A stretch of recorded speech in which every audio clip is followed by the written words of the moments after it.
The uninvited holiday. I am absolutely exhausted. At 30 years old, I've been constantly in and out of the hospital, tethered to IVs for infusion treatments. The only thing keeping me grounded through this whole ordeal is my husband. He has truly been my rock.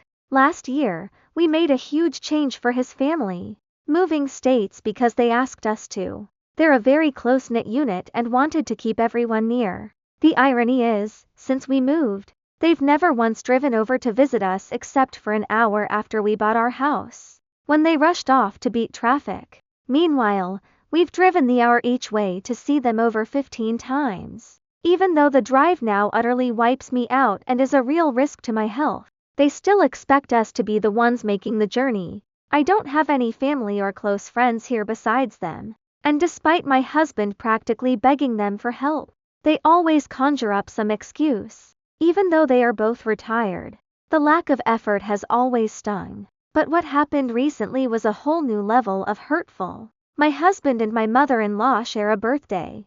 A few days ago, she called him with this grand idea: it would be fun if the whole family went on a week-long vacation to celebrate their birthdays and couple it with Thanksgiving. When my husband, ever the responsible one, mentioned he'd need to check my appointment schedule and, his work commitments, she cut him off. Her exact words were that it was best I stay home and rest while everyone else went. My husband was furious and immediately shut her down. He told her there was absolutely no way he was leaving me, especially when I'm this sick and during a holiday. He suggested we postpone the trip until I was finished with these rounds of treatment and just plan something local instead. That's when the bomb dropped. She confessed she had already booked a resort 3 hours away, had spent thousands, and if we didn't come, we would be single-handedly ruining Thanksgiving and her birthday. When he asked the obvious why she booked a week-long trip without confirming with us first, she said it was the only week his brother was free.